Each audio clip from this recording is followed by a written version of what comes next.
What do you want to be when you grow up?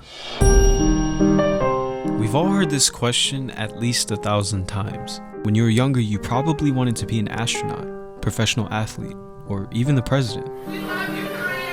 But the older you got, the more you started to realize that you have to be the best of the best to earn any of these prestigious titles. And depending on how much confidence you have in yourself, you've either stuck with your dream or gave up on it pretty quick. If you've stuck with your dream so far, congratulations. You're a part of a small percentage of society that will most likely live a happy and fulfilling life. If you've given up on your dream, it's okay. You're not alone. You are part of the majority who feels as if your dreams are unattainable, and as a result will most likely settle for mediocrity, and on your deathbed realize that you never lived the life that you wanted, and so you die with a heart full of regret and 20 grandchildren.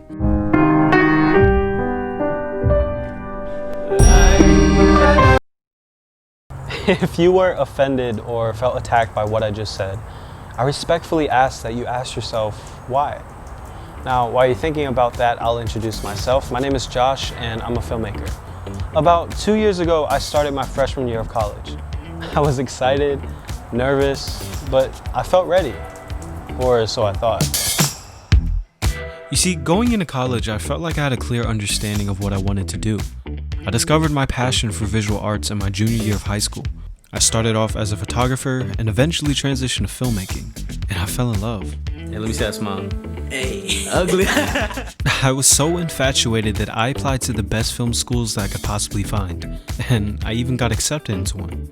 But like any rational human being, I had made a plan B ahead of time just in case things didn't work out. I applied to other universities to major in psychology, and I got into them as well. And so I found myself at a crossroads, and I had to decide. Do I follow my heart? Go to a school that would give me valuable lessons and opportunities to help me maybe one day achieve my dream? Or do I take the safe route, go with the conventional approach, and maybe be able to do this filmmaking thing on the side? Now you're probably thinking, well, you obviously chose film school, right? No. And here's why. I tend to overthink a lot. Ever since I was a little kid, I would always be in my head just imagining hundreds of scenarios that would never even happen. I had a bad habit of believing that the worst possible scenario was the most likely one. And this habit of mine could not have been more prevalent in my life than at the time of this decision that I had to make. So while I was genuinely excited about being accepted, my mind started coming out with scenarios that, unfortunately, discouraged me from going.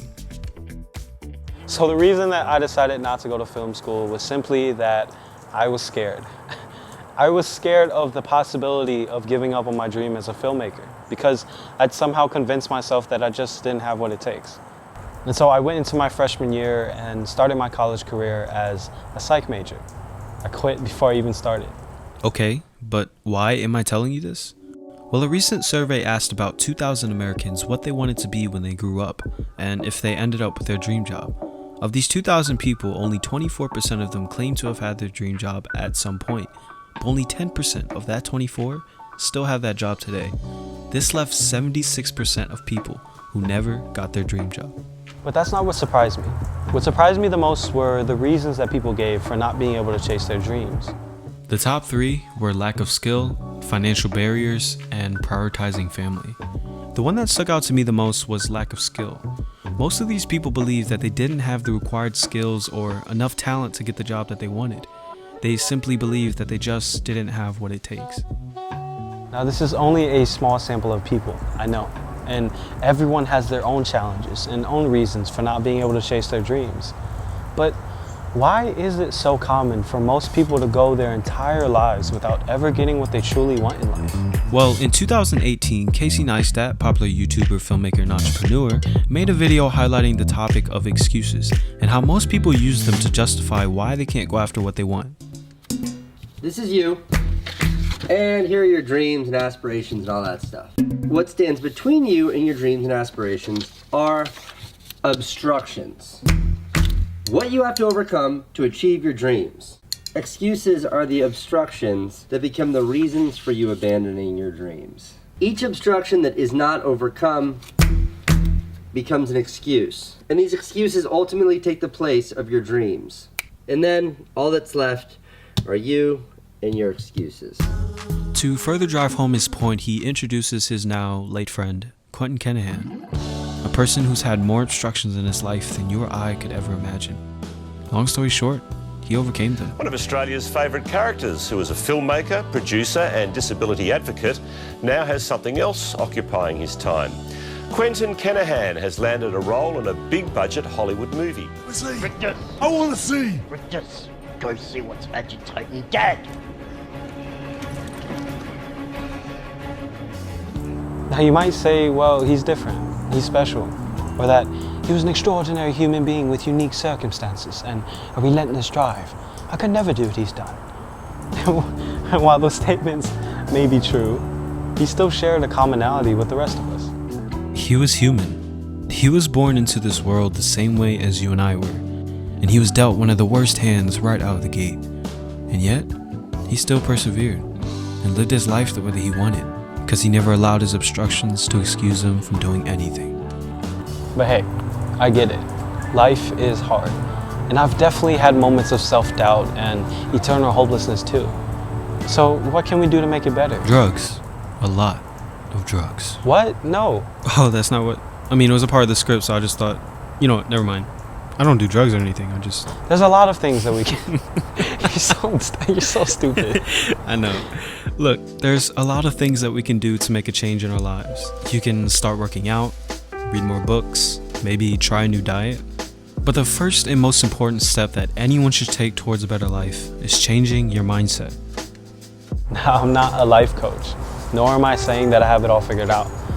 But as my freshman year of college went on, I noticed that I started to develop what's called a fixed mindset. Now, this way of thinking essentially means that you believe that the attributes and abilities that you have right now are set in stone and can't really be changed or improved.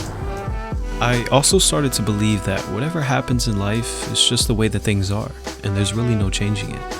I would even recognize my own weaknesses in certain areas of my life, like talking to girls, but would do little to nothing to improve them, because I'll always be bad at it, so what's the point of even trying? But this is a very dangerous and extremely limiting way of viewing life, and I found this out the hard way. As the year went on, my desire to be the best possible version of myself began to fade. I stopped going to the gym, ate a lot more food, stayed inside more to play video games, and I didn't care.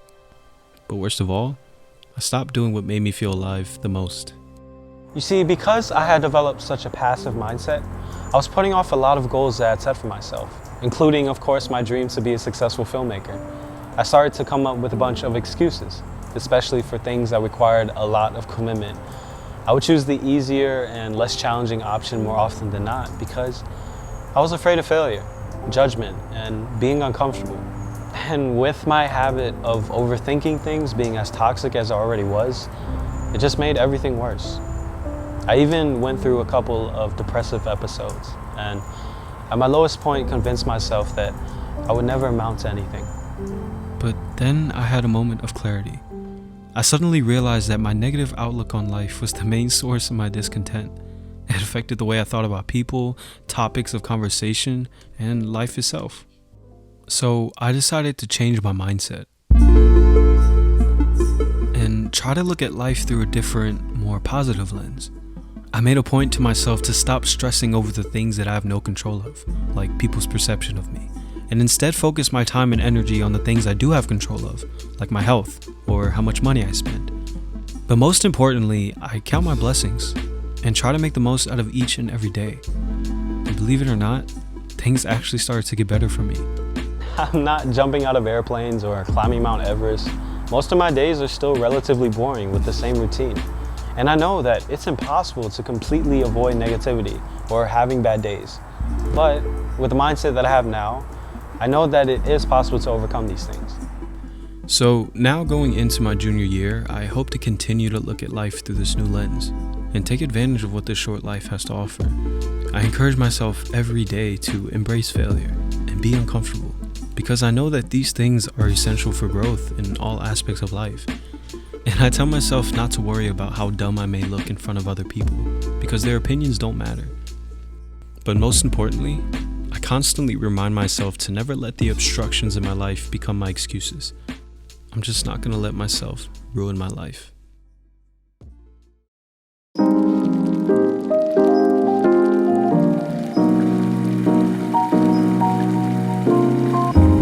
So for those of you who were offended or did feel attacked earlier, I'm sorry, but not sorry. I can't tell you how you should react to your reality, whether you choose to accept it or not.